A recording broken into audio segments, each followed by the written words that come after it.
During the 7 years I led the Liberal Democrats, all the leaders of the three main parties, David Cameron, Gordon Brown, Ed Miliband and I, had young children. Yet, until 2010, the Palace of Westminster did not house a creche. It did, however, house a rifle range. I never found it, but the Guardian writer Simon Hoggart did in the basement of the House of Lords. You could borrow a .22 caliber single-shot rifle and ear defenders, he wrote in 2013, and blaze away while an instructor, who was always present, told you to squeeze the trigger, don't tug at the bloody thing. All, naturally, at the taxpayer's expense. The parliamentary estate has no fewer than 8 subsidised bars in which parliamentarians, their staff and guests can drink away the long Westminster nights, but there is a shortage of ladies' loos and a distinct lack of convenient disabled access. In Michael Cockerell's 2015 BBC documentary, Inside the Commons, David Cameron described the Palace of Westminster as half like a museum, half like a church, half like a school. Ignoring the mathematical error in that statement, the last comparison is particularly telling. Parliament is like a school if you went to an oak-panelled public school. It is full of private codes, unspoken rules and bizarre rituals. The architecture is grand and Gothic. Many of the staff wear oddly old-fashioned uniforms. The dining areas feel like public school canteens. It all reinforces an elitist atmosphere. If you are raised in a certain way, it is a world that you implicitly understand. If not, it can seem as if you've landed on another planet. I went to an outstanding and exclusive private school myself, just a stone's throw from Parliament, yet even I have spent the last decade feeling that other people know the secret to how Parliament really works. Perhaps Parliament's most unattractive quality is that it deliberately orchestrates and amplifies confrontation.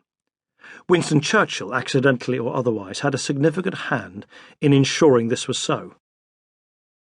After the wartime bombing of the House of Commons chamber by the Luftwaffe, Churchill argued that it should be rebuilt in such a way that there would not be enough space to fit all of the MPs at once. He argued, "The essence of good House of Commons speaking is the conversational style, the facility for quick informal interruptions and interchanges. Harangues from a rostrum would be a bad substitute for the conversational style in which so much of our business is done. But the conversational style requires a fairly small space, and there should be on great occasions a sense of crowd and urgency." He certainly created a sense of crowd and urgency. When the chamber is packed with MPs standing, squatting, and hunched in every available spare space, there are few experiences that compare to the wall of white noise generated by hundreds of puce-faced middle-aged men shouting at each other from benches just a few feet apart. Trying to make yourself heard in the face of the antics of some MPs is not always easy. At least Winston Churchill did not have to speak as I did once, with Jack Straw, the respected elder statesman of the Labour Party, gurning hysterically at me, his eyes wide and his face bright red as he counted out the incorrect number of my supposed sexual conquests on his fingers. Some MPs crouch in the gangway out of the Speaker's line of sight and out of earshot from the hanging microphones, shouting expletives at each other.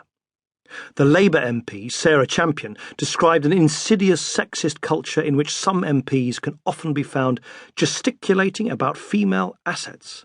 Indeed, in 2004, researchers from Birkbeck College reported what they described as shocking levels of sexist abuse, with male MPs pretending to juggle imaginary breasts and shouting melons as female MPs spoke in the Commons.